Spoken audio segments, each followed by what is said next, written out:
Welcome to VCR, Vintage Cinema Rewind. We're bringing old movies to new viewers. I'm Blake. And I'm I'm Jason. Michael. Oh, I'm Oh, Jason. okay. All Do you want? I don't know who's who anymore. Yeah, really. Sorry, I was like, normally Jason goes second, and then I go third, and then I go third. But like, you hesitated for a second, so I'm like, oh, do I go? Yeah, like I've been gone, Yeah. so I was like, I should give it to you, but then I jumped in when you went, so Yeah, I guess. Michael's had second share, and Jason's trying to take it back. Yeah, wow. All in the beginning of the intro of the Not episode. even back Look a at that. minute yet, and you're already gunning for me. Oof. it's Can you mine. believe this guy? Ugh. Welcome back. We're doing our top 5 movies of the 2020s That's right. so far. It's our draft episode, which we haven't done in a while, I guess, have we? Well, not quite a draft episode. That kind of follows a little bit of a different format. Just our top 5, the movies that have blown our minds so far in the 2020s. Okay, yeah. And by the way, if you guys want to be depressed about the relentless onslaught of time, we are now halfway through the 2020s. Oh my God. Yeah, Yeah, halfway through this podcast lifetime. I guess. Are we middle aged now? In terms of podcasting, yes. And also, Yes. Physically, Yes. yes. mentally, I'm like 85 years old. Well, that's a little debatable, but We are doing our top 5 movies. We're going to do a few honorable mentions as well. These are just the movies that, we've been talking about the last few years. That's only our new movies, none of our old stuff.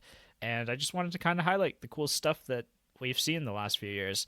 So there's been a lot of, and if you'll forgive the term, there's been a lot of dope ass shit these last few years. This decade had a rocky start with a global virus, but I think we've pulled it out a little.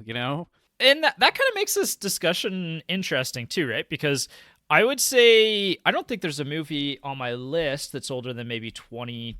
No, I actually have one movie from every year, more or less. Okay, tight. But the pickings were slim for the first like 2.5 years of this decade. I feel like That is it's fair. I feel like the quality has kind of gotten concentrated. Like there's a few really good ones and there's less Yeah. shitty ones. There's still Mhm. some No. shitty ones, but Oh yeah, like oh yeah. I feel like just the volume of releases has been less. All you need to do to find bad movies is go and look at the last few movies that have come out in 2025. Because right now, I would say that there's like one well-received movie in 2025. And that actually goes into, I was going to say as well, like before we get into this, are there any movies that you guys haven't watched yet that, you think might have actually been on this list if you had gotten to it? That's a good question. I feel like we're in this weird age now where it's kind of like every 4 months a movie kind of gets passed around through word of mouth and we all go see it. Like Nosferatu, right now the big one is Sinners. But Yes. other than that, it's funny. I was going on a date last week and I'm like, I wonder what movies are playing. And I started scrolling through lists. I'm like, oh, I don't know half of these fucking movies, right? Like, Yeah. yeah, It's kind of become a little niche. a bit. Yeah. Really, for me, the only movie that I haven't gotten to see yet, and you and I are actually going to see this tonight, Michael, is Sinners. Woo. I don't know, that maybe this will make my top 5 in some sort of revisionist draft of this episode, but honestly, like, there hasn't been too many other movies that kind of have been on that shelf of like I need to see. The only other one that I was thinking of that I didn't think I was going to get to was The Brutalist, which came out last year. It actually went on Prime like this weekend in Canada, so I actually watched it last night, and it was good, but didn't blow my mind. It's not going to end up on this list. Okay. I feel like that's kind of been the problem. Like I've heard about these movies that like just whatever people are talking about, like Honora. I don't know if Yes. it's good or not, but same Very with The good. Brutalist. They sound like they're really good, but they're not amazing. Yeah, Mm. some of them are crowd pleaser movies. Like I would say Honora's kind of a crowd pleaser movie in that I think most people are going to go, "Oh yeah, that was really good. I really liked that." Right. And then maybe not think about it much beyond it. It did win the Oscar this year, so, who knows? Just because it's on that list and because it's the top of that list, it'll kind of probably stand the test of time in one way or another, but I don't know if you guys can speak to this, but maybe this is a consequence of like aging or my like rapidly melting synapses, but like coming up with this list was a little hard because I'd be like, okay, yeah, that's 5 movies, and then I'd be going about my day, I'd be like, oh wait, what about this? Or like, oh wait, what about this? Right? And then it's like, yeah, no, it's like, and again, maybe this is just a consequence of getting older and having more responsibilities, but like, it's almost like movies don't have the same staying power that they used to, at least for me. Like, there's maybe 5 or 10 movies I've seen over the last 5 or 10 years that I've been like, wow, that was amazing. And I go back to it over and over and go over again. But for the most part, it's like, oh, that was fun. And then I leave the theater and never think about it again. I think as well, part of that's kind of the survival bias, right? Like, we've had 100 years of movies now, and some of the greats are known for being the great. Like, nobody's going to debate the excellence of Raiders of the Lost Ark, for example. No. But like a movie like Raiders of the Lost Ark might only come around like once every 5 or 10 years. So yeah. And like, I feel like the last big event in movies was like Barbenheimer. But that was like 2 years ago. Was that 2 years? Oh my God, that was 2 years ago. Yeah. I still haven't seen Oppenheimer. It's boring, all right? Yeah, like, come at me, film bros. I don't care. That's how I feel about a lot of the movies that I've been seeing coming out that I haven't watched because I just had a baby.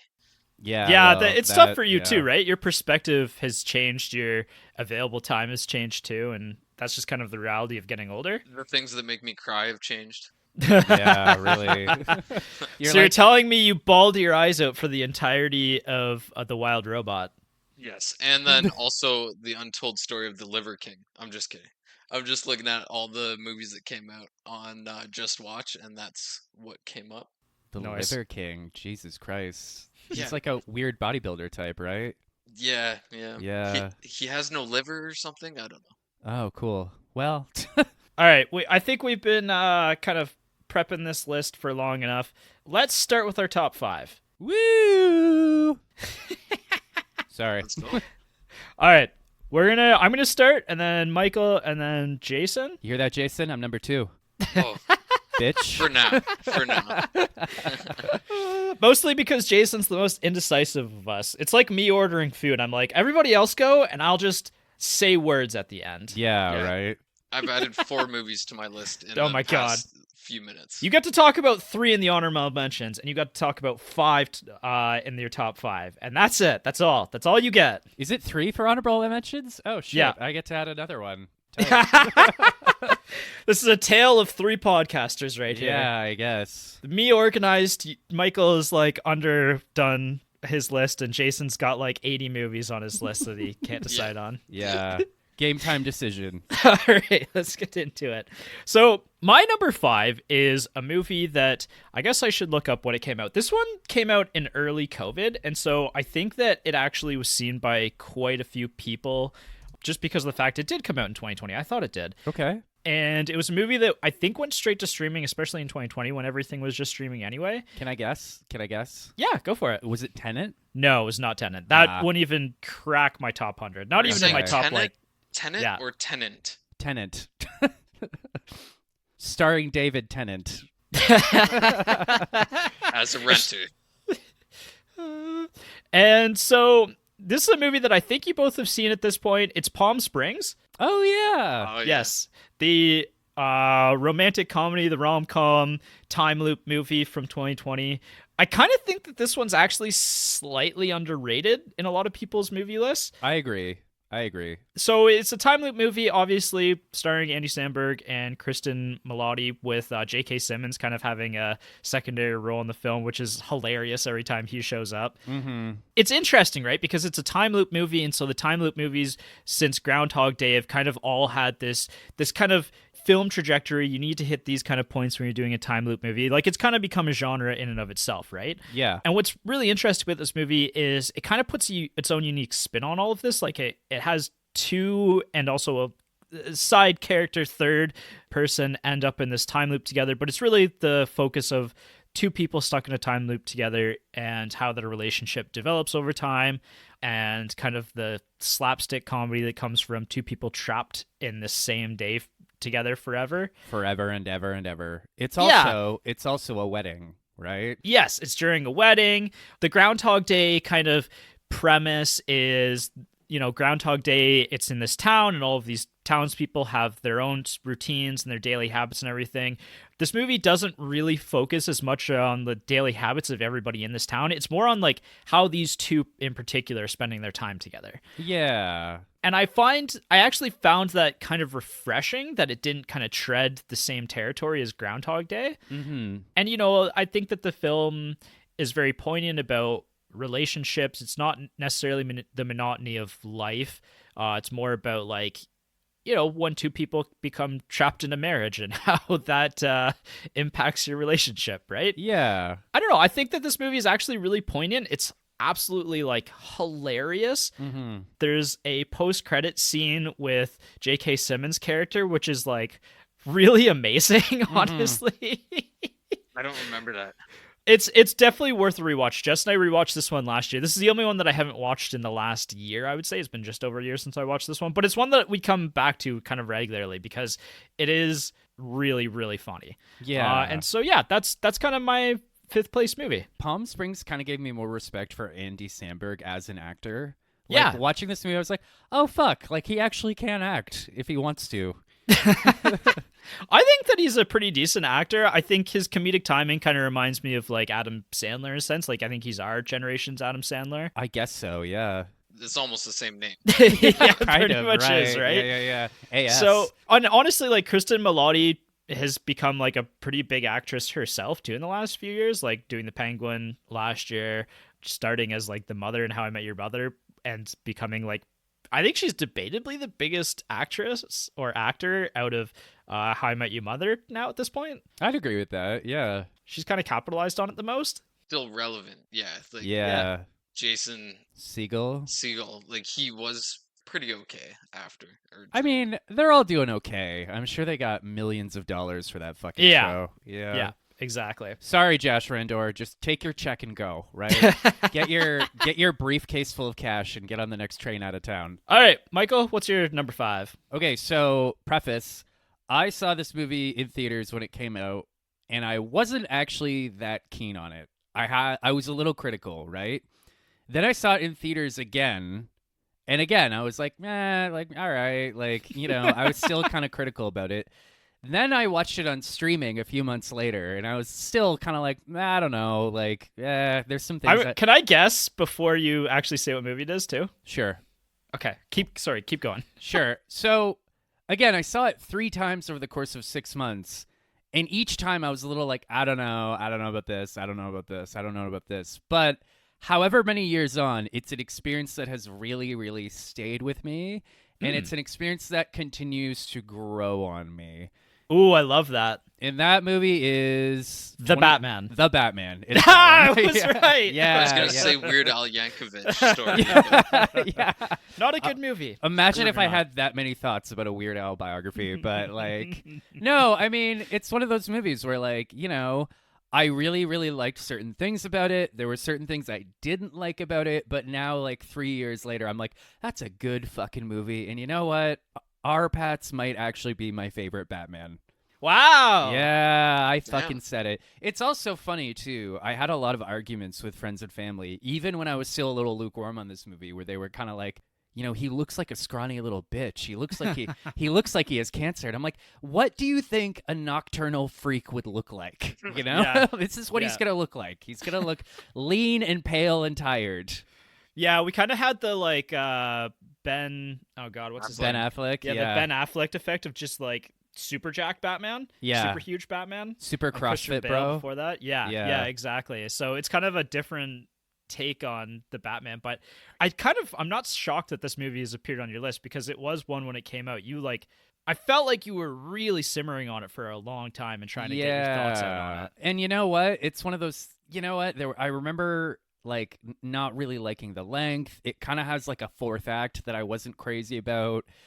There were a couple plot turns where I was like, I don't know, man. But like again, like 3 years later, I'm like, no, that's a great fucking movie. And like honestly, even if I know The Batman 2 is kind of like in development hell right now. Even if they never make another one, I'm still like, that's a great fucking Batman movie. So what kind of came together for you in the end? Like what ended up how did it fit together? I think what it is before we started recording, or maybe, no, wait, this was while we were recording. Jesus Christ, I need another coffee. But like talking about how like a lot of movies, I'll enjoy them, but they won't stay with me. Mm-hmm. What turned me on to this movie over time is that it's an experience that has continued to stay with me. You know what I mean? Mm-hmm. Even if maybe I can sit there and gripe that like, like it's too long. Like I don't like how Batman is just fighting a bunch of rando henchmen at the end, et cetera, et cetera, et cetera. Like, why wasn't this properly established? Why was there an obligatory Joker scene? All that other stuff aside, like, there's some set pieces and sequences in this movie that just will stay with me till the day I die. That's like the one with Arnold. Like all of those lines are gonna stay with me, and like all like the Tim Burton one is just like it's gonna stay with you. So it's kind of Yeah, similar. exactly, right? So, yeah, really, really like it. I haven't gone back to that one yet since. Did you and I watch that one together, Michael? I can't remember now. I don't think we did. No, maybe it was just Jess and I. Because I saw it on a nice date. to meet you. Yeah, there we go. I hope that when they finally make the Batman Part 2, they just go full campy with it, like Joel Schumacher, and just completely fuck it up, and I'll be like, wow, history really does just keep repeating itself. They should just have like a cow villain and have like bat udders everywhere. Yeah, gross. Let's just see what we could get away with. So, yeah, The Batman, number 5. Number 5. All right, Jason, round us out. I think I'm gonna go with one that was like near the end of the pandemic being like serious. So it's 2022, and I think it kind of gave us like a fresh start. I don't know what time of the year it came out, but like it was just really enjoyable. And it is, anyone want to guess? Is it Everything, Everywhere, All at Once? It is. Hey! There we go. Hey! Nice. Not to chime in, but Everything, Everywhere, All at Once is my number 2. We can talk about it right now then, because that is on my honorable mentions. So, Oh, shit! yeah, let's See, hash it out. Woo! I think it definitely deserves a spot because it was like a weird time, and then this was like fresh and exciting, just like so creative and so fun, and it brought back Ki-Hai Kwan. Ki-Hai Kwan. Short round, yeah. Ki-Hai Kwan is so important to our childhoods, right? Like, Yeah. Mhm. he's honestly like probably one of my favorite child actors of all time. No, would yeah, agree with he's that. fantastic. And he's fantastic as, I think his name's Ray. Yeah, in something the- like In the that. movie. And He, Waymond. Evelyn and yeah. Waymond, yes. Raymond, yeah. Waymond. Waymond. W. Waymond. Right. He, White. my dad's name is Raymond, so maybe that's why I got confused. But his speech towards the end about combating despair with joy and like how this is how I fight and like in another life I would have loved to do laundry and taxes with you. Like I've rewatched that clip so many times and it always makes me cry. It's such a perfect antidote to our nihilistic times. Yeah, and I mean, like, this movie has like kind of an authenticity to it that I don't think a lot of other movies do. Like this one really wears its heart on its sleeve. Like every character I just empathize with so much, right? Like and every Right. character kind of has like a very different approach to how they approach the world and how they approach themselves. And I really feel for every character in this film. And it's kind of got this zaniness to it as well, right? Yeah, I've talked before about how my favorite movies are profound but also profoundly stupid at the same time. Maybe not stupid but silly, and like that's like the fact that this movie can like make me laugh as people are like shoving dildos up their asses and then make me cry when like all 4 generations are trying to stop the teenage girl from going into the everything bagel, right? The fact that you can make me feel that many emotions in such a brief amount of time is spellbinding. Yeah. All I was gonna say was like the seriousness of the silliness is Yeah, that's like a great that, way of putting that's like that's authentic. Like it didn't feel like Austin Powers or something where it's like over the top and just too much in some areas, and it didn't feel forced. it. Right. It was like a bunch of kids playing like an imaginary game because they take it so serious. Like the rules matter and everything's so fun and silly.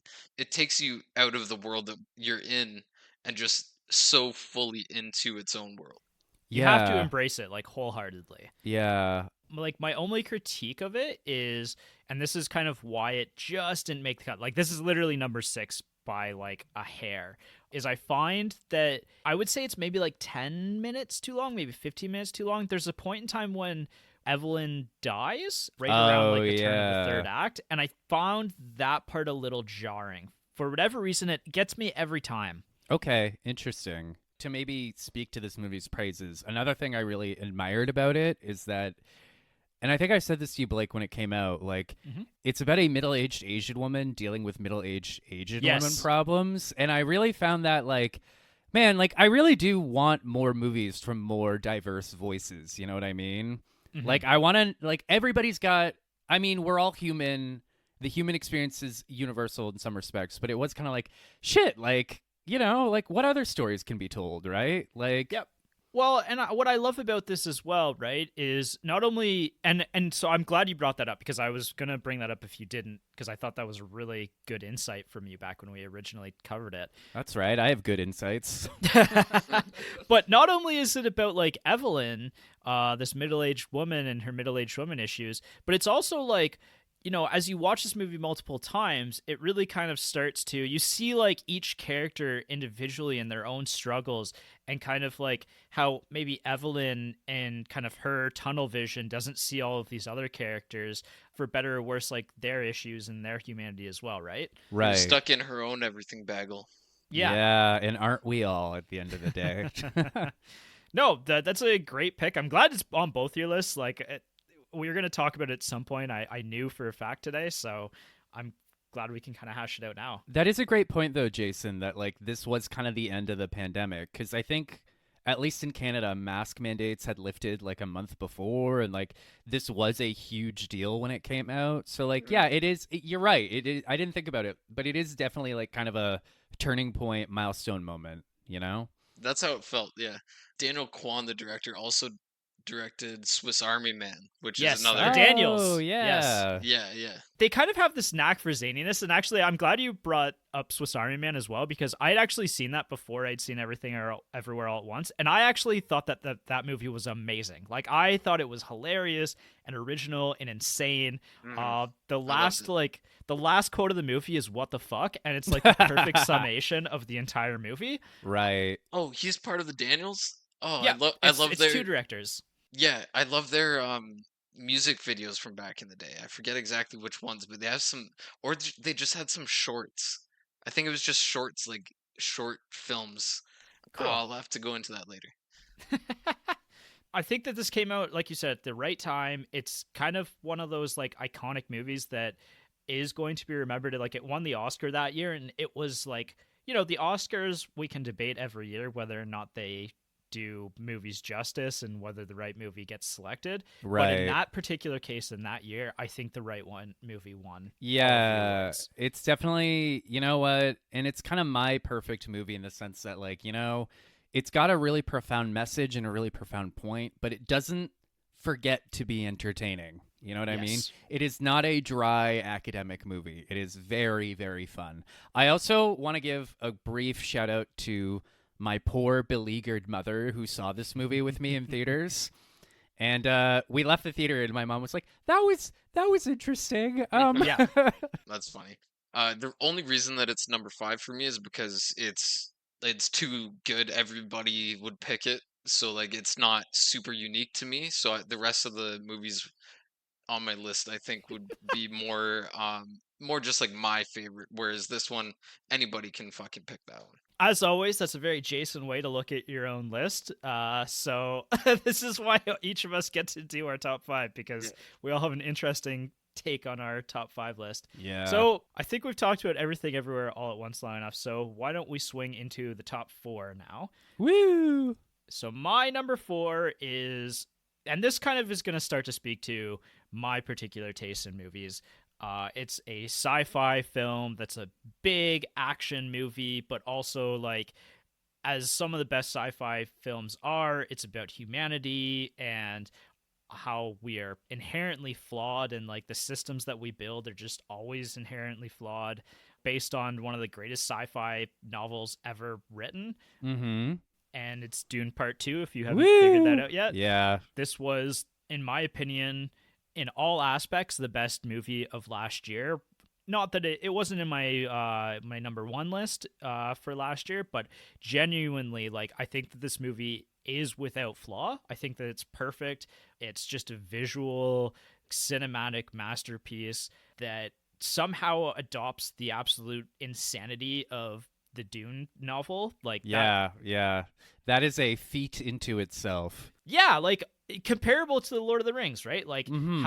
how do you film the Lord of the Rings, and then Peter Jackson just does it in a way that like becomes iconic. Like our generation and younger would, I bet 80% of people would put the Lord of the Rings movies. Maybe not 80%, but like 60% of people would put the Lord of the Rings movies in their top 10, if not their top 20 movies of all I time. don't even know that that's a stretch because like most of us grew up with the Lord of the Rings movies. They're kind of like our generation's Star Wars trilogy. Yeah, Yeah, and absolutely. Yeah. so many people have only seen the movies with Dune and Lord of the Rings. It's so like universally loved Mm-hmm. because it's so well done that people who have read the books might have been a little bit upset, but they all loved it too. So Yeah, absolutely. I have to say, I'm not even a really big sci-fi guy, and I didn't even like Dune Part One, but I really liked Part Two. Yeah, part two kind of, I think, fixes some of the stiffness that part one had. Like, it's funny, I got the chance to watch both Dune part one and part two on a plane Mm-hmm. from Scotland back home last year. And so I had the time to watch like almost 6 hours of two movies back to back. And while I do like part one, and despite its flaws, watching them back to back like that, it actually makes part one even worse in retrospect, just because of like how genuinely amazing part two is. Yeah, and maybe that's a slight fault of the source material. You know, all the action Mm-hmm. is in the second part of the book, but like my favorite part in part one actually is when the Baron Harkonnen survives his assassination attempt, and it looks like he's just chilling in like a jacuzzi of iced coffee, and there's all the handmaidens just dumping like what looks like iced coffee into this jacuzzi. Yeah, That was one of those moments where I was just sitting in the theater, like, what the fuck is this? Denis Villeneuve, like some of the stuff he came up for this movie, and like the visual way of telling the story of Paul Atreides and the Harkonnens, and I'm not going to say Harkonnens like they do in this movie because that's Yeah, wrong. one. That's the only like point of critique I have for Doom Part Two. Yeah, Harkonnen. I do find it funny that like I feel like Denis Villeneuve must have really, really, really been insistent on that pronunciation because like multiple people had to have been like, no, it's Harkonnen, stupid. And, like, it's like, no, it's Harkonnen. then there's the Skarsgårds kill it. Oh yeah, they Yeah, always do. I want them to make every movie. Like, can we just limit it to them I as mean, at this everything? Scars. point, there's what, like, I would say three of them, father, two sons, are like A-listers at this point, and then they have a third brother who I would say is probably a B-lister. He was in the Vikings show, and I don't know that he's in like a ton of stuff necessarily, but at this point, we are averaging one Skarsgård a movie at this point now. Good for them. Good Not for bad them. odds. Not bad Yeah. odds. And each one's kind of carving out their own niche as well, right? Like, what's, oh no, Pennywise. Bill Yeah. Skarsgård. Yeah, Bill Skarsgård's like hanging out in the horror realm. Alex Skarsgård's doing like all sorts of crazy weird stuff, and the father is just Baron Harkonnen. Baron Harkonnen. Yeah. So I think honestly, out of all the movies on my top 5 list, I think that Dune Part 2 is going to become like, one of those classic films of the 2000s, like this 100 years probably. It's going to be the movie that in like 40 years will be studied for how cinematic it is, how flawless it is. Like it's kind of like the Lawrence of Arabia, right, of our generation. Yeah, Almost. except better than Lawrence of Except Arabia. way better. Yeah. You and I Fucking. having both the same hot take on Lawrence of Arabia was Yeah. hilarious last That year. was pretty funny. It kind of sucks, okay? God. Yeah. All right, and that's my number 4. So, Michael, what do you got? Woo. Okay, so my number 4 spot is another movie that I saw some time ago, and I liked it, but I took umbrage with parts of it. I was a little like, oh, okay, interesting, interesting. And then I was like, nah, I don't know about this. I don't know about this. Blah, blah, blah, blah, blah. And I remember leaving the theater and going home. You know, similar to The Batman, it's a movie that I wasn't fully gung ho on right away, but it's an experience that has really, really stayed with me. And it's an experience that I keep coming back to over and over and over again. Oh, interesting. And it's an experience that I actually, have grown to respect more and more. And that movie is 2024's The Substance. Yes. Yeah. Nice. I don't even So- know it. Oh my god, man. The Substance? Oh, it's about the horrors of female aging and our youth obsessed beauty culture and how that just totally, totally, totally fucks with everyone's heads, specifically women. I Yep. do remember, Blake, you and I saw it together at our Hmm. local theater, and I remember walking out and being like, I kind of wish there was a woman with us because I feel like, we have our own version of that shit, but the issue I took with it was that I thought the ending was a little ham-fisted and it Right. overstayed its welcome, and I do kind of stand by that. Hmm. Like if we could have cut 5 minutes out of the ending, I would have been like, okay, cool. At the same time, others have argued, Blake, you've argued this too, that like that's kind of part of the point. Yeah. So again, I really admired this movie and I've really come to appreciate it over time. So The Substance is definitely my number 4 spot. I can't believe you haven't seen this one, Jason. I've definitely shared the movie trailer with you because I think this is probably my favorite movie trailer of the last 10 years. Oh, I was so pumped for this movie when it came out and it lived up to all of my expectations. I will be coming back to this one shortly, so I don't want to spoil too much of my opinion of it right now. my 2024 was a little busy, and I was Yeah. limited Yeah, to what I was allowed to watch with a pregnant wife. So, fair That is enough. fair. That is very fair with a That's pregnant wife when you're around. I think when you're a pregnant woman, that's not the time to watch The Substance, but No. sounds like it. yeah. I will say Demi Moore and Margaret Qualley, I think both deserved Oscars for this movie. Like, Yes. and I don't know if one of them won or not, but Nope. yeah. Neither of them won Wow, this year. that's a damn shame. Yeah, it was kind of a shame. Especially Demi Moore. Like I was watching her in this movie and I'm like, Demi Moore, you've been around a while, haven't you? Even Dennis Quaid in this movie is like electric and how disgusting and grimy he is. Yeah, and I'm not even sure he was acting based on what little based on what little I know of Dennis Quaid. I'm sorry, Dennis. Come on. But like I also like that this movie isn't subtle. No. It's just like beating you over the head with its point. And I was kind of Yeah. just like, fuck, okay. And but I liked that about it, It's just like there's a great scene early on where Dennis Quaid's character Harvey is having a chat with Demi Moore, and he's like sucking the fish out of shrimp and leaving the shells behind as he's explaining to her that their studio is going in a different direction. And then we linger on a close up of like the shells that he sucked all the meat out of, and I'm kind of just like, okay, yeah, I get it. So, but again, I admired the aggression and the anger of this movie. This is maybe the most angry movie I've ever seen. Like it is just so aggressive. It's literally like it feels like somebody is just shaking you the entire time you're watching this movie. Right. Despite all that, I do think the movie slightly overstays its welcome, but I do still think it is more than the sum of its parts. Well, I will argue that when it is my time to talk about the substance. Okay. All right, Jason, you're number 4. How do you pick, man? Wing and a prayer. Yeah, yeah. I have one that I already talked about, so I'm gonna go with the other one, I think. And both of them have Colin Farrell in it. Oh, I'm not picking the Banshees of Inisherin. That is gonna go into my honorable mentions. I don't know. I'm still picking that too. So this one is 2021 After Yang. oh, I remember you talking about this one. I still haven't got to this yet. No, Oh I'm man, not familiar. I watched it in 2021 and I absolutely loved it, and it left like a really good impression on me. I really enjoyed it, but Annabelle was like, that was horrible. Like, it's just a slow movie about like exploring, like having children. Colin Farrell kills it in this movie, and it's really like an exploration of like love and connection and loss. Um, and it has a bit of like sci-fi element, which I love. So Yeah. they, You like the sci-fi like really heavily on the contemplative side. Like you're Mhm. more yeah, into like the ex machina, yeah, whereas I'm more into like the annihilation kind of style of yeah, yeah, And exactly. I like fantasy. Yeah. it.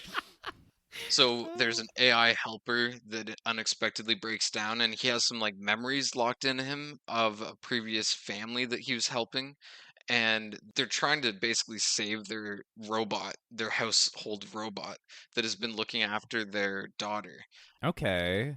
it's my number 4 because I don't remember fully, but like it at the time it was my number 1. I will say, Colin Farrell is one of those actors who I continue to admire more and more as the years go by. You know, I'll watch everything of his. yeah, it's so funny. Like going back to watch 2003's Daredevil movie where he plays Bullseye, and then watching his trajectory. Like, you would never believe that that's the same guy, but we love you, Colin, and you're a great penguin. He is such an interesting actor too. Like he makes such fascinating choices with his career. Like I don't know if I've ever seen like a paint by numbers Colin Farrell movie. You get the sense that he's just doing it for the love of the game, you know? Yeah, Yeah. absolutely. I would be really interested to see like his Criterion Closet episode. Like I don't know if he has one out there, but I'm sure like his movies that he loves and that, you know, inspired him are like some real out there crazy stuff. Yeah, no kidding. Whenever him and Brendan Gleeson are together, like then he's kind of the same. Like Banshees and In Bruges. Mm-hmm. I absolutely love those ones. Tight. Yeah, Okay. cool. It's on my watch list. I will check it out at some point. It sounded interesting when you talked about it a few years ago. Yeah, and now I can't even talk about it. No. Well, that's just the movie just left you speechless, so I get It it. really did.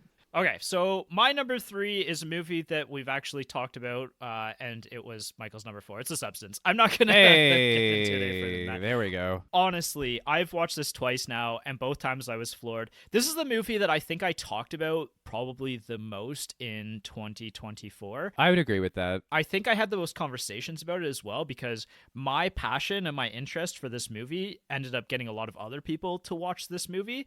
And well, I don't think anybody that I talked to actually liked this movie as much as I did. And I think that a lot of that came down to the final act of the movie.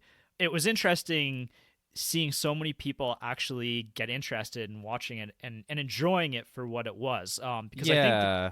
that a movie like this, you know, again, I think the trailer's phenomenal and sucks you right in, but it's a body horror movie, right? Like at first glance, it's a body horror movie, but there's actually like some really, really genuinely funny satirical moments in it. There's also like absolutely heartbreaking moments where, you know, like the date scene. Yeah, that was sad. That was really Brutally fucking sad. sad, like- Yeah. Brutally sad. And so a movie like this that's, you know, a little long and is kind of a horror, but also kind of a comedy, but also very poignant and satirical, like that isn't a movie that genuinely grabs people, especially No. when you kind of explain the elements of it. Again, like I said, my passion for this movie and how much I love this movie, I ended up having some really interesting conversations. And so I'll speak quickly now to the end, like, and I think for most people at this point, other than maybe Jason, have seen this one, but you know, the end is it's over the top and it's extreme. It's very bloody and visceral. And I think, like Michael said, a lot of people found that it was a little too much, that it kind of overstayed its welcome a little bit. I actually think, again, that's the point, that a lot of it is just shaking you to be like, can't you see it? Like, and the answer is yes. Like, it's so obvious, it's so in your face about it, right? It like it's not delving into a complex issue, right? Like it's very straightforward. It's we treat ourselves like shit as we age, and we steal from ourselves when we're young for pleasure and fun and experience, and we pay for that as we age. Mm-hmm. And there's so many elements of this movie that are just so straightforward. You know, that last act literally is like, I have shown you everything, like I've made things painfully obvious to you, like that we need to change, that we need to be better, but what are you going to do about it at the end of the day, right? Like, how are you going to improve? Like, I think the movie like literally turns the camera back on you and says, how are you going to change your life because of something like this? Like, do you even care, right? Yeah. It's like the whole movie is like a howl of despair. Yeah, Yeah. it is. It's so moving. I remember, Blake, you and I saw it together, and as we were leaving the theater, we passed one of the attendants, and I just looked over at him and said, that was upsetting, and then we left the theater. But, highly recommend this movie. I maintain that it sort of overstays its welcome at the end, but I also can acknowledge I may be wrong about that. It's a movie that I think is going to be continue to be discussed for the next 100 years. Like, if any movie on my list is it has the kind of staying power that something like The Shining might have, it's The Substance. Absolutely. Okay, so I've had two very interesting, very thought provoking, very profound movies on my list so far. But now for number three, I need to reveal what a complete fan servicey shill I am at the end of the day. I know exactly what movie this is. No, you might not. So my number three spot is actually aptly named. My number three spot is a movie that has no business being as good as it is after a couple other movies that also had no business being as good as they were. And that is Sonic 3. Wow, Yeah. that's not what I was expecting. Sonic. Why did I remember you talking about this already? It was on my I think it was number 2 on my like top 5 of 2024. Wow, okay, cool. So basically, here's the thing. This movie is almost a direct one-to-one adaptation of Sonic Adventure 2, which was my favorite game when I was 11 years old. And you know what? At 32, I am man enough to admit when I'm being a little boy. And that's what this is. This is a movie for 11-year-old Michael. And you know what? They fucking sold it. It's amazing. They do all the characters shine. The Sonic franchise finally did Shadow correctly. You know, you've even got Jim Carrey doing two very good dual roles as Dr. Robotnik and Dr. Robotnik's grandfather. Like, this movie is it's a complete crowd pleaser from beginning to end, right? It's kind of funny. There's a scene where Sonic and his friends are on this helicopter and they're about to jump out of it. And right before he jumps out, Sonic says to the person, this flight is so lame. No in-flight movies? I'm out of here. And I'm like, oh, he said the line from the game. So That's how much of a fan you are, as you remember that offhand joke from like 20 years ago. Yeah, and then as they're leaping out into the city, Sonic, Tails, and Knuckles like kind of grab onto each other, and they very briefly break into their Sonic Adventure formation. So yeah, I mean, as a fan, I felt very serviced. As a crowd, I felt pleased. So this movie gave me way too much dopamine. And at the end of the day, isn't that such a beautiful thing? Yeah, I still haven't got to see it yet. It's been on my list to watch, and I've passed it a few times and gone, this isn't quite the night yet. But I've watched Sonic 1, I've watched Sonic 2 now. I'm ready to go. Maybe it's tonight. Like, I'm primed for it. I think that the first two movies it's almost surprising how crowd-pleasing they are, kind of to steal from you. I mean, when you think about how much the Sonic franchise has been mismanaged and kicked around, and when you think about that first trailer that dropped in 2019 that I like how we all bullied them into fixing it, by the way. Yeah. But yeah, we should bully more studios. But yeah, no, it's funny. It's like none of these movies have any right to be as good as they are, and they just keep getting better. So the second movie I liked better than the first one. The first one I was like, yeah, that was good. Like, so I am excited. You've got the third movie has a lot of hype behind it because of just because of you. Because of me, yeah, right. Yeah. So I might not be as high on it, but I am looking forward to seeing it. Yeah. I may end up watching it with my kid eventually. You've stated your passion about it, and I'm like, I love that for you. But I don't know, man. Well, you know what, Jason, with that attitude, that's why you're number 3. I think I am acting out a little, sorry. It's okay. I forgive you. For my number 3, I'm just gonna go with, you already mentioned it, Blake, at the very beginning, The Wild Robot. Hey, no way. I loved this movie, so I'm excited to hear your take on it as a first-time father too. Yeah, well, we watched it while Annabelle was pregnant, and I think it took us like 3 times to get through it, just because she was like almost bursting. Emotionally or physically or both? A little bit of everything all at once, like too much all the time. It was a crazy experience. Animation, the like cuteness, the story, like it had everything. Really great characters, like the robot, like the learning sequence it went through, and like becoming humanish. It was just an awesome movie. I love how this movie, and part of the reason why I like it so much is because it continually like walks up to the line of familiarity and then immediately like veers left. Like, I thought that this movie, there's a part where the child of this movie. Is it a duck? I can't remember. Yeah, It's it's a been a year since goose. I watched that. It's the goose. Yes. Yeah. Okay. So when the goose is like entering like his teenage years, and he's trying to learn how to fly and everything, and he goes to see all the other geese, and he kind of gets cast aside, and he kind of starts to resent the robot, right? And I kind of thought, okay, well, I can see where this is going now. Like, this is going to be a movie about these two starting to clash with each other and then eventually reconciling. And that's not really where the movie goes, right?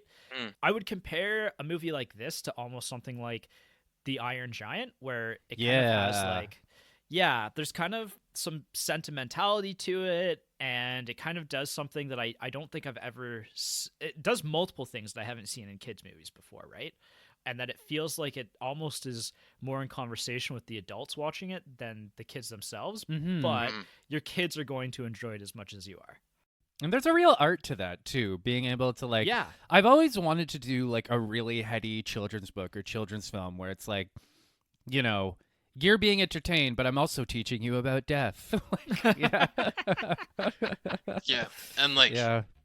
there's so many aspects of the robot's growth, and like same with all the other characters, because like they bring in like this, they create this whole community from nothing where everybody was kind of separate before, and like the fox is all like cunning and doing its own thing, and then it eventually comes into like be a great little father figure type thing for the Mm-hmm. goose, Yeah. even though you like wanted to eat him before. Like it's like a lot of the classic aspects of kids movies done in such an intelligent way.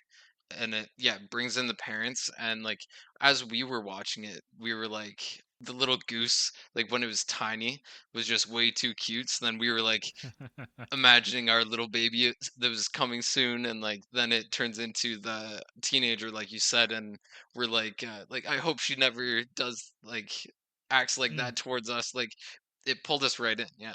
Yeah, it's really special. Like, have you seen this one yet, Michael? No, I haven't actually. This is kind of my first time hearing about it. I would recommend this one just like Jason would. It's on my extended honorable mention list, if you can even consider it that. Like, I genuinely thought this was one of the best movies of last year, and it got a whole lot of praise when it came out. I really wanted to take my nephew to go see it, and it just didn't work out that we could go see it together. And Mm-hmm. also, he was probably a little young for it. Like, this is probably around 8 to like 10-year-old kid movie rather than like a 4-year-old kid movie.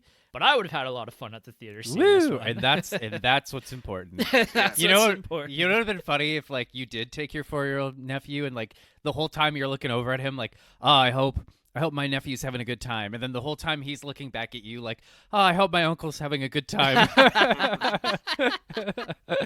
That's what it's all about. Another thing I just really liked about it is that it's like kind of original and authentic. Like it's kind of like the old movies that have staying power, like Iron Giant. In Yeah. that, like it's not a kids movie that's just retelling something else. It's and like there's been so many like culturally relevant movies like Mario and Sonic maybe, and Pew! like Gotta go fast. the Emoji Movie, stuff like that. Like this is like actually original, and it's a really fucking good story. I don't know that the Emoji Movie was culturally relevant, but No, do you know what I mean? Like they're yeah, yeah, trying to yeah, be. yeah, yeah. This is just like, let's be authentic this time. I think the only other thing I want to highlight before maybe I wrap up my thoughts on this one is that the world itself feels, very lived in, very well thought out. Like there's kind of like this element of environmentally conscious ideas in this movie that like this is borderline in like a post-apocalyptic world, Hmm. and it's kind of terrifying like watching it and starting to think about like why is humanity doing this or why is humanity doing that, and it becomes a little scary under the surface. Yeah, like I don't know if there are any humans left. I think it's just robots, and then this one is the only wild one that gets its sense of humanity back. It's like the first like glimpse of humanity that the world has seen in a long time. So this is based on a book series for kids, Oh, and cool.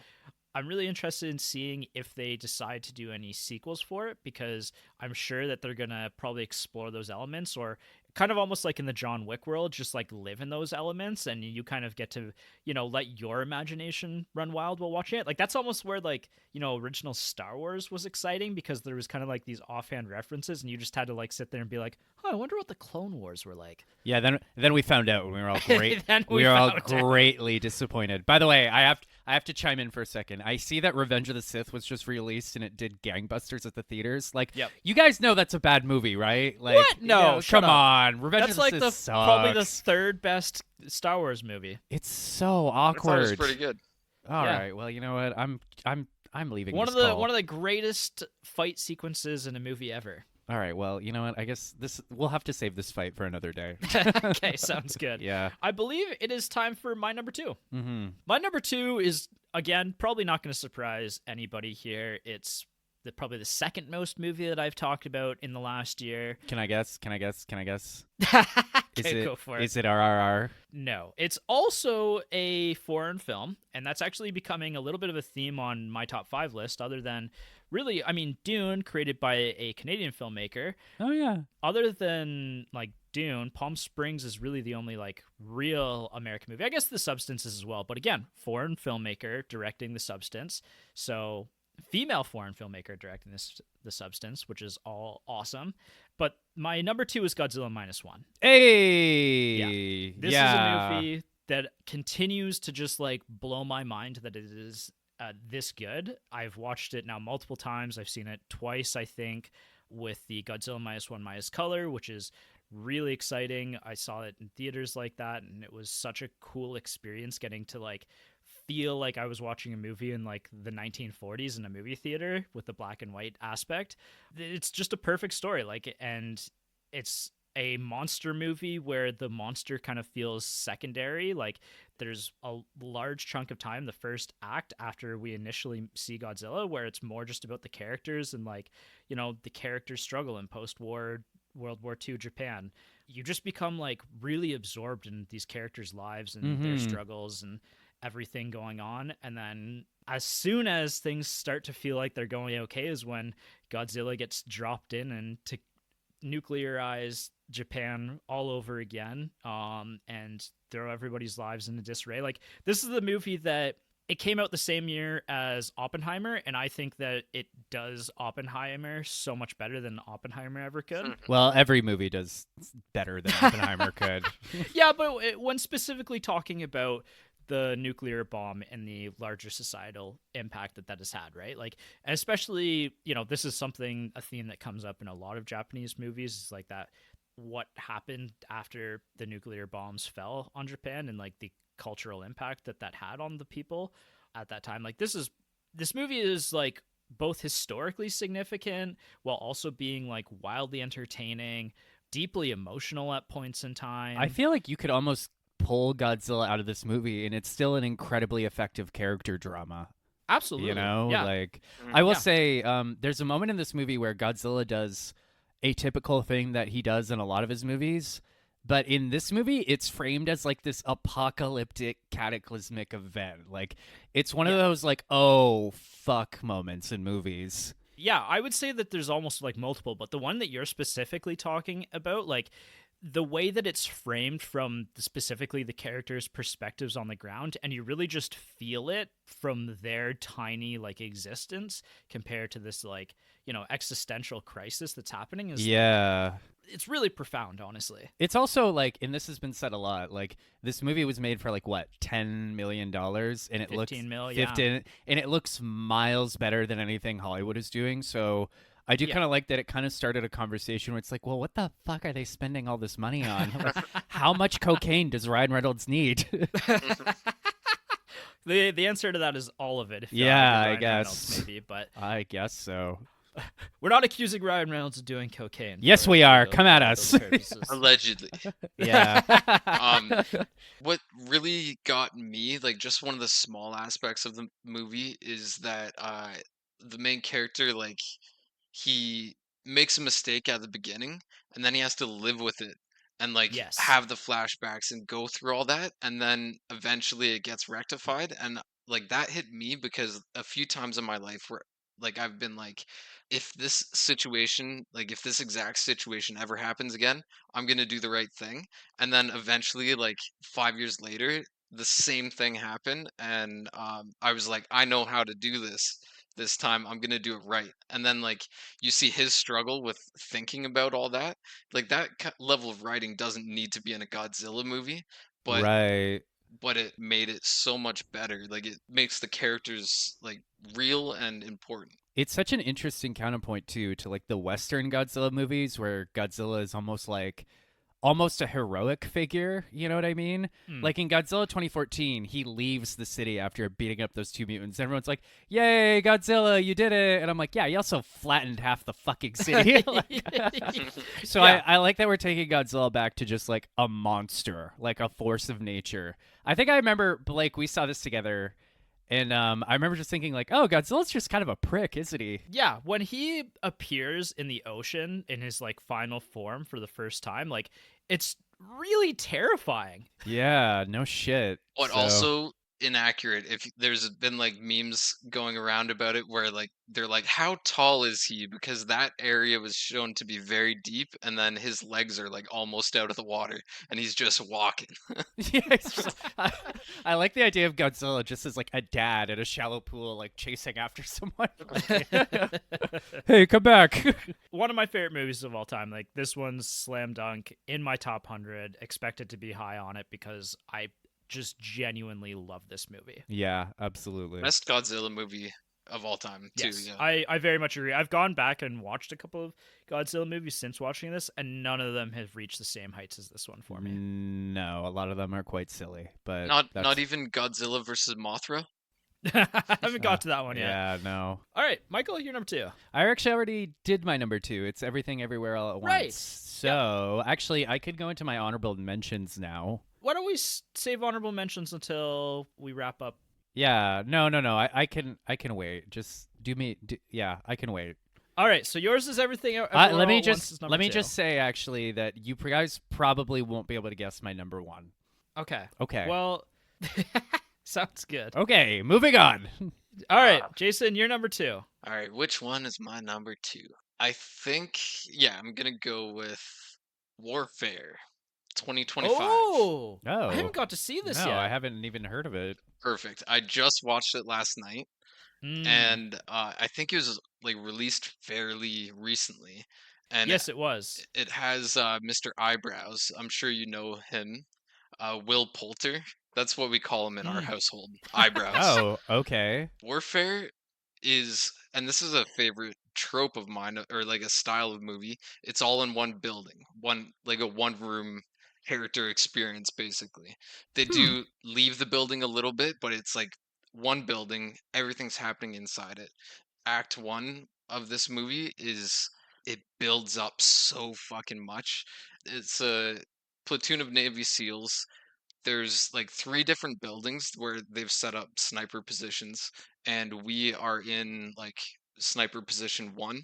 The very first scene is really fun because it really gets you into the mindset of how young these fucking soldiers are, because Hmm. this is like set in early 2000s. You start with a room full of young soldiers watching the Call on Me music video as it came out, and if you know that music video, like it Yeah. was like extreme for the time, and every like you see their reaction to it, and then like they make a joke about it later, like just a few minutes later too. Gets you into the mindset like these are young guys like Yeah, no shit. going to Iraq. And it's based on a true story, right? Yeah, yeah, like Hmm. it's all like a combination of memories from the guys who were actually there.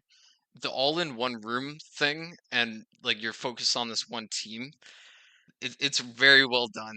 I highly recommend watching it. Well, it's directed by Alex Garland as well, which is Yes. both mine and your like favorite director of the last 15 years, Yeah, right? Like Ex one of them. Hmm. Machina, Yeah, and Annihilation. yeah, like Have you seen Civil War yet, Jason? yes, that's in Oh, my honorable mentions too. yeah, I love Civil War. Honestly, Yeah. it probably is higher on my list too. I've watched it twice now. I need to go Mm. back and see it a third time to really, I think, fully appreciate it. With this one, I was only gonna pick one war movie because The Covenant also could have slot right into this Mm, spot. mm-hmm, mm-hmm. It's like tied with first and second, like it's somewhere in there. Go watch this one. It's like I think the best of 2025. I think it already has 100% on Rotten Tomatoes. The suspense and then the realism, like the realism of war is depicted in this, especially in like modern war, so much better than anything you've ever seen. This one's definitely on my list. This is probably, actually, I didn't even think about it. Probably high on like my list of movies that I would want to get to that haven't yet for the 2020s. Yeah, I've actually never heard of it, so I'm glad you brought it to my attention. Also, the only thing I can contribute to this part of the conversation is that while you guys were talking, I looked up a picture of Will Portier, or whatever his name is. Mhm. Jason Poulter, yeah. Jason, I can confirm he has massive fucking eyebrows. Yeah, Like yeah. He was almost gonna be it, I believe, instead of the Bill Skarsgård. Skarsgård, yeah. Yeah, you know what? He probably could have done it. This movie kind of has like one of those casts of these people who are probably going to become like, some of the biggest Hollywood actors Oh of yeah. the next like 15, 20 years. Like Michael Gandolfini's in it. Charles Melton, who was amazing in May December, is in it. Joseph Quinn was in Stranger Things. Yep. He was great in this one. Cosmo Jarvis, if you've watched Shogun, I haven't I yet. haven't, no. he is an unreal actor in this. And then Defaro Woon Atai, he's in Reservation Dogs. Yeah, Reservation Dogs. Yeah, yeah, Yeah. I've watched Oh, that. yeah. Yeah, and Okay. so it was really cool to see him on the big screen. In terms of like impact, this one's not going to necessarily get to Saving Private Ryan levels, but maybe in terms of like actors in this movie and the significance of like all of these young guys who are going to go on to do big great things, like I think that for that alone I need to see this movie. Yeah, Mm-hmm. I think if you were to play a movie to kids before they go into a recruitment office, I would actually make them watch this because the realism, it's so legitimate. Okay, so it's time for honorable mentions. So we've each got three. My number one is Everything Everywhere at Once, which we talked about already. Mm-hmm. My second honorable mention is The Green Knight, which is a movie that I've probably talked about on this podcast before. I rewatched it this week just to see if it might go a little bit higher than that. Not quite. I still love this movie. Like, The Green Knight is a really cool movie in that not only is it like, it immediately captured me with like how visually stunning it is, like the cinematography, the score is phenomenal, like the performances are great, but what kind of keeps bringing me back to it is just that there's some ambiguity to the Green Knight, and I keep like coming back to scratch that itch to like think about this movie. And my opinion on Sir Gawain, played by Dave Patel, is, or sorry, played by Dev Patel, is Don't it's whitewash him. Ah, that's Blake. really bad. His character, my opinion keeps changing on him, and like he's such a fascinating character in cinema. Like, he's not a knight when this movie starts, and it also kind of at the end of the movie does something so unique that I've never seen in a film, and I probably will never see again. I don't know. Have you? I know you've seen this one, Michael, because we watched together. Have you seen this yet, Jason? I started it and just something came up and I didn't finish it. Ah, I was really Okay. into it at the beginning and yeah. then whatever came up. Yeah. I think you're gonna love this one. I think this one is absolutely worth your time. And to kind of round out my honorable mentions is a little movie called Poor Things. Oh, yeah. Absolutely love this movie. Like, I rewatched this one again this week as well. There's some like hilariously ridiculous moments in this movie. Like, the performances are all amazing. It pulls from like some of the most classic films and stories of all time. Like, there's such a deep connection to like the Frankenstein and Frankenstein's monster, but it's also a film about childhood and about parenting.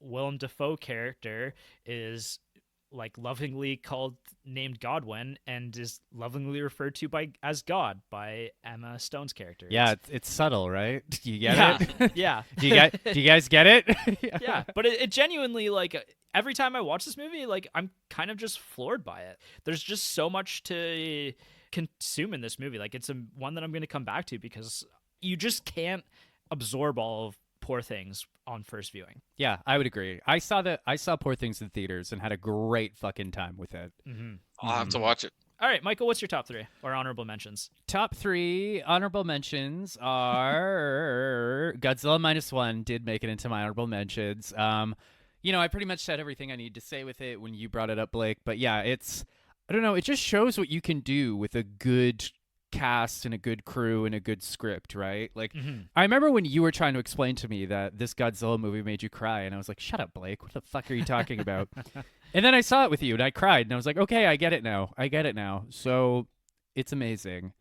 My next honorable mention is, again, me being a bit of a fucking shill. It is Deadpool and Wolverine. I thought it was going to be in your top 5. Yeah, no, it's, you know what? I was listening to another podcast where I think they described it really well, where, like, it's not exactly a great movie per se, but it is a crowd pleaser. And I know that, like, seeing it last summer, I needed some cheering up when I saw it, and this movie really gave me that warm rush of endorphins. It is unfortunate that and I don't know if I should bring this up, but like I feel like all this stuff going on with Ryan Reynolds recently has maybe soured a bit of the movie for us, but I still had a really good time, and like seeing Hugh Jackman in like the banana colored suit was quite an experience. Pretty iconic, yeah. My next honorable mention is going to be a movie that I just saw recently, and that is a little movie you might have heard of called RRR. Yeah. Still haven't heard of it. Again, it's a really good movie. It's probably the biggest Indian film of all time. Like, it's been getting no end of praise, and frankly, it deserves it. I feel like sometimes, Blake, you have a tendency to overhype movies for me, and then I watch them and I'm like, well, that didn't make my hair grow back. Like, Jesus. So, Oh, but okay. but you know what? I watched it with you recently, and I was kind of like, fuck, okay, that lived up to the hype. That was really good. Yeah. So I don't have any notes for it, I was just like, I don't like long movies as I get older, but like this movie really earned its length. You know what I Yes. mean? So yeah, RRR. So it'd be RRR, Godzilla -1, and good old Deadpool and Wolverine. Jason, honorable mentions. Top 3. You only All get right. 3. I've limited it. Black Bag, 2025. Oh, shit, I saw that movie. Yeah, it was a really enjoyable like spy. I don't know, is it a thriller? I guess It's a fun one. thriller. Yeah, Yeah, it's all and right. it has that element of a single room movie that Mhm. I really like. It didn't completely stay in one room, but like the elements where they're at like the dinner party were really enjoyable. Yeah, it was just like a solid all around movie. I saw it in theaters too. It was like a nice, tight little movie, Second is The Unbearable Weight of Massive Talent. Oh, nice. Oh shit, I forgot about that movie. Yeah, That was a good one. it was so fun, and Nick Cage at his most Nicolas Caginess was, Mhm. and he just leans into it. Whatever he is, the phenomena of The him, legend. Yeah. it's just so fun. And this like sums up everything that is him basically. And we get Pedro Pascal in like such a fun role. Just we like a half second before he becomes like the biggest actor in Hollywood, too. Yeah, Right, Like yeah. 6 months later, and you couldn't even get him in this movie because Mhm. he's so big, right? I know, Yeah. And right? he's phenomenal in this movie. He's so ridiculous and hilarious. them on the shrooms or whatever they're on Yeah. is Yeah. so fucking funny. If I've taken anything out of this movie, because I've watched it twice now, is that Paddington deserves all of our respect. Yeah. I've actually watched Paddington 1, and Jess and I have been meaning to watch Paddington 2. Paddington 1 is like low-key one of the greatest movies ever made, and Paddington 2 is supposed to be like maybe the greatest movie ever made, so Yeah. I'm wildly excited to watch Paddington 2 Okay. as an adult. I agree. Then this one's kind of a shoe-in for me, Furiosa. Mm. Oh yeah. I don't think it's the best of all of them. I watched this last year, and I was definitely going into this expecting to be let down because the reviews were kind of middling, like it didn't do well at the box office. And I was pleasantly surprised. Like, I thought it was better than a lot of people said and what it probably deserved at the box office. It's tough, right? Because, like, it's kind of a niche genre in a sense almost. I was surprised that he even decided to come back and make another one. Like, I thought Fury Road was like his I thought he was retiring after that.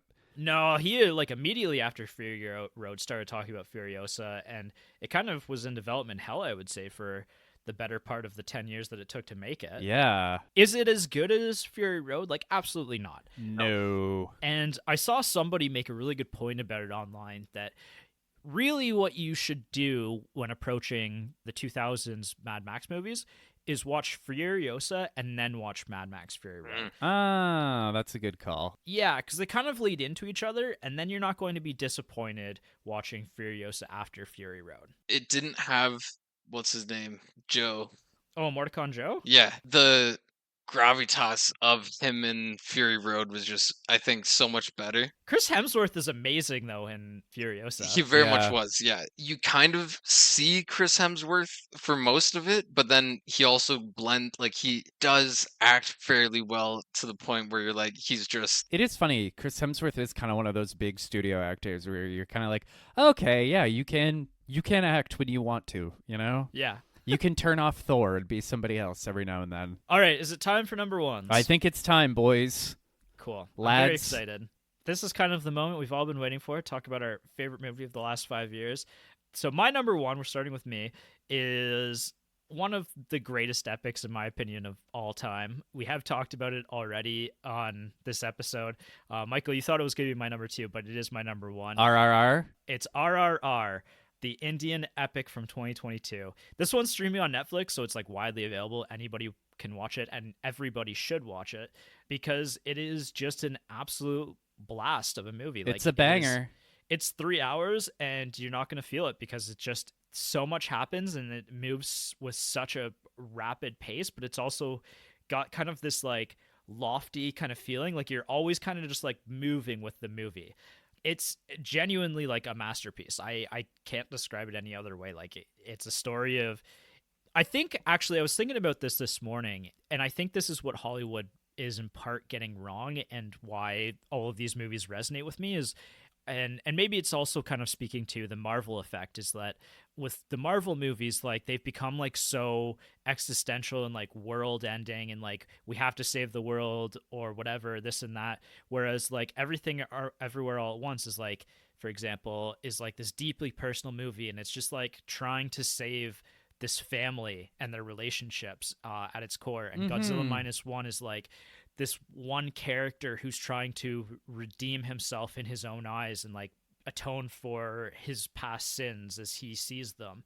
And RRR, at the end of the day, is a very personal story about, at the core of the movie, it's about a small village in India and this one man trying to save one child from the Indian regime, or from the English regime. Yeah, the colonizers. The colonizers, essentially stand-ins for the Nazis, I found in this movie, right?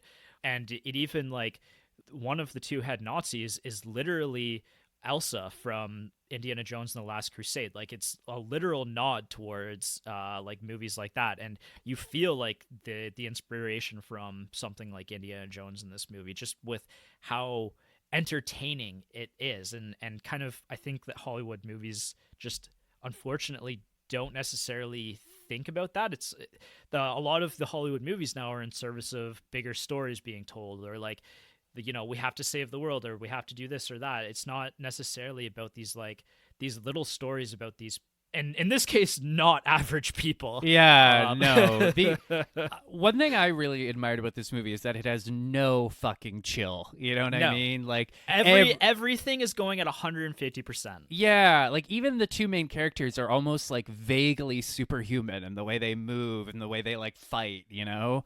And even their friendship is superhuman. Yeah, their bromance, the bromance that passes the night. But no, this was a great movie. This is kind of one of those event movies that I'm going to spend the rest of my life just showing people. And I think that that's part of the excitement of this movie, is because it's so over the top and insane, getting to watch this with other people is like an experience in and of itself. And different people are going to have take away different things from this. Like there's a dance scene in the movie, and the first time Jess and I watched this, Jess looked at me and she was like, I never want this scene to end. And I was like, I'm with you, like this is amazing. Yeah, right. it's kind of a hootin' and hollerin' kind of movie, like stand up and you're kind of an active participant in it in a way, Yeah, right? which movies don't always you don't always get to be anymore. This one's a special one, and I think that more people need to see this one. I remember being a little bit sad after watching this movie just because I'm like, I don't think anything's ever going to scratch this itch. You know? No, This is no. a specific itch that I didn't know I had, and nothing else will scratch it for me. Yeah, the highs of this movie are the highest highs of all time. The lows of the movie are like the lowest lows. Like there's like you said, there's no chill. It's just everything is brought to its like twisted, most insane end point possible. Yeah, no, this is a great one. I'm glad I saw it. Yeah, I'm glad I got to show it to you. I mean, and again, like I said, I'm gonna show this one to more people over Mhm. time because it's an event movie. That's fun. I'm excited to check it out. I never would have had it on my radar. Apparently, I missed that. So It's a Patrick H. Willems nod here because he was the one who opened my eyes to the idea of this crazy Indian movie that could. And hasn't Patrick H. Willems opened all of our eyes to so many different things, right? Why are you listening to this podcast when you could be listening to him? Yeah, really. I feel like I should know who that is, but I've been gone for a year. So Yeah, he's a YouTube movie essay writer Cool. essentially. Michael and I are both big fans. Yeah. All right, that's a story for another episode. Michael, it's your turn. Number 1. Okay, so my number 1 for the 2020s is, so let me paint you a picture.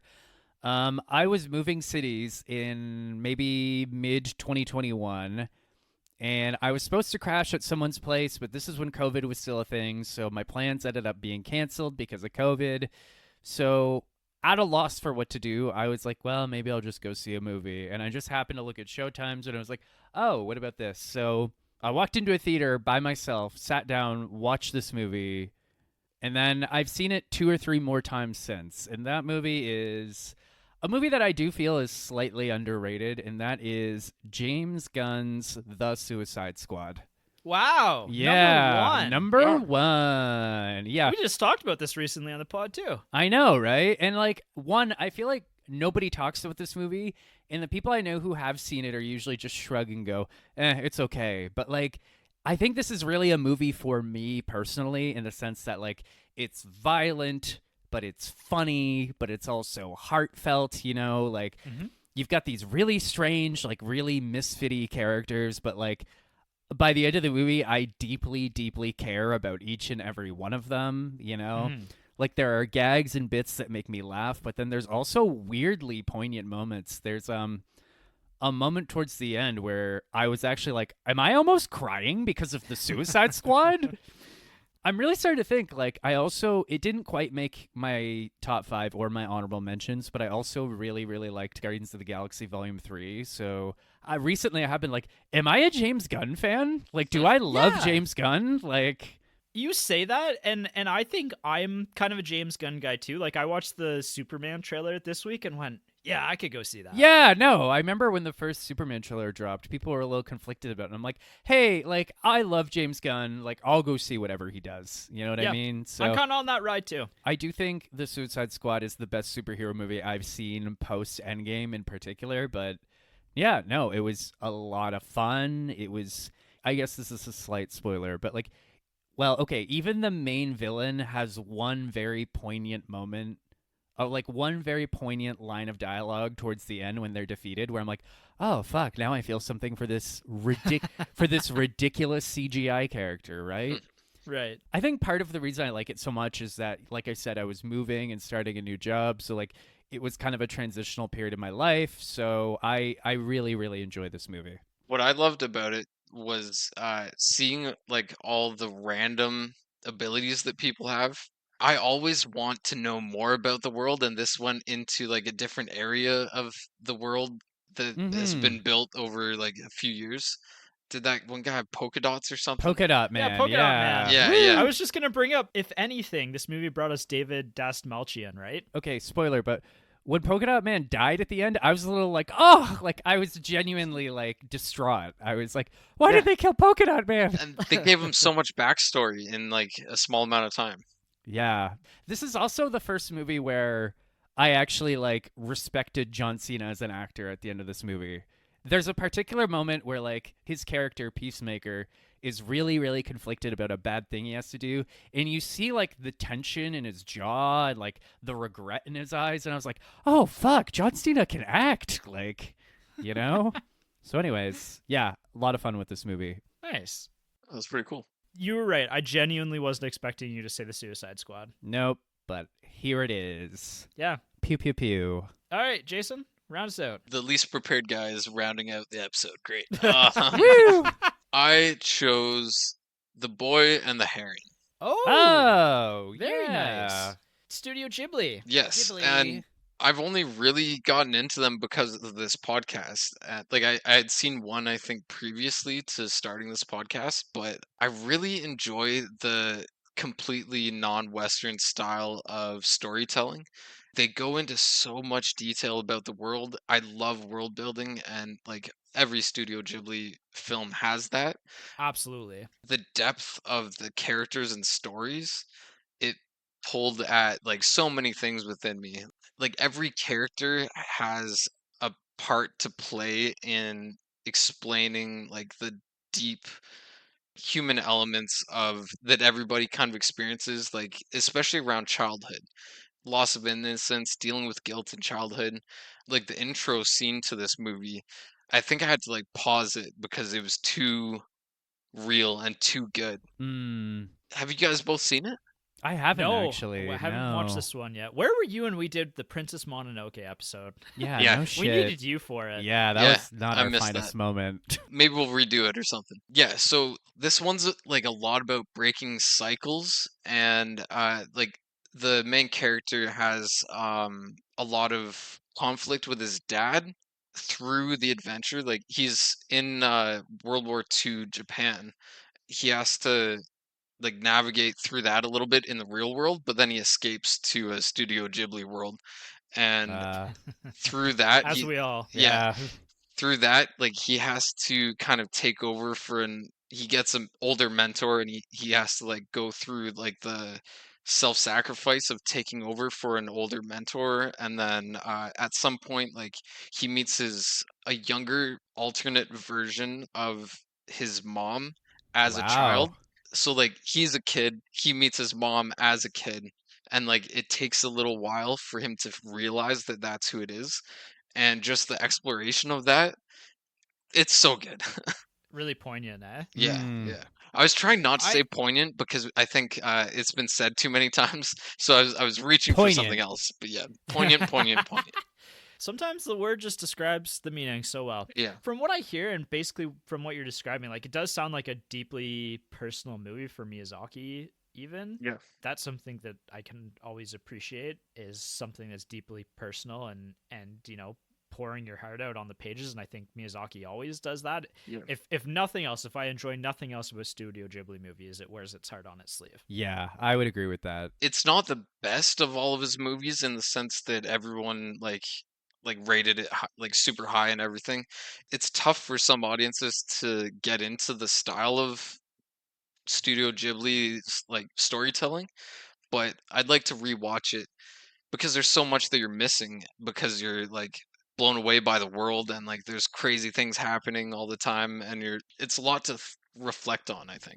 That's what Yeah. Michael and I said when we did Princess Mononoke is that it you can't really do a Studio Ghibli movie justice by only watching it one time. You really need to like watch it multiple times, let it simmer with you, like give it some thought, and really truly appreciate like the style of filmmaking that it is, Yeah. right? And Hmm. just the level that it brings you into the world is, I don't think anybody else does it to this degree. Yeah, not for kids movies especially, right? Like other than like what we said, the Wild Robot kind Yeah. of doing that extended world building, that John Wick style of world building where the world is kind of it feels like it's kind of just out of frame, but you can kind of get little tidbits of it watching it. I love that style of world building. Hmm. Yeah. Number 1, nice. I guess that's it. Like I guess so. Shit. This was a fun episode. I will say now that we've kind of wrapped up that I was a little disappointed doing top 5, and this episode would have just been an absolute nightmare to edit if we did top 10. But my top 5 ended up basically being my top 5 favorite movies of last year, just because last year ended up being like a really, really good year for movies, in my opinion, for me. Yeah, I'd say that. I missed that whole year. Damn it. You unfortunately did, which on the flip side means that you have a lot of movies to go and see now that Yeah. you haven't got to see. Like I can't believe you hadn't even heard of The Substance. Like genuinely groundbreaking film. I'm gonna send you the trailer after this because I love just the trailer even so much. But Sounds yeah, good. no, that's all we got. That's all she wrote. Everybody fuck off. Yeah, tell I'm us just your kidding. top 5 of the 2020 Yeah. so far. Tell us your top 5. Tell us your most poignant movie. Your most poignant. And while you're at it, pick up a thesaurus and help us find some synonyms because we're drawing a Yes. blank right now. I could have some cinnamon right now. Heyo, haha. All your cinnamon. Should we do the cinnamon challenge for the podcast? Every time I think about the cinnamon challenge, I just see Daniel Tosh on salvia trying to chop 100 coconuts if there's time. What's So- the cinnamon challenge again? Somebody enlighten me. Is that where you You- just eat a bunch of cinnamon? Yeah, one whole tablespoon and like people died. Okay, Yeah, shit. it's Never really mind. tough, especially when you're on salvia. Yeah. Okay. yeah. Okay. All right, we're going off the rails. Let's wrap her up. Next week is Jason's pick, so we will see what we get And it's apparently not cat people. We'll do that next year. next year. Ah, no cat Eventually, people. someday we'll swing back into American movies, but for now, it's all foreign right now. Woo! All right, thanks, guys. See you next time. Tell your dad. Bye. Tell your dad about these movies. Tell your dad. I'm a dad now, so should I tell myself? You should. You should tell your daughter to tell you about these movies. Yeah. Okay. Bye. Bye. All right. Bye. Bye. Fuck.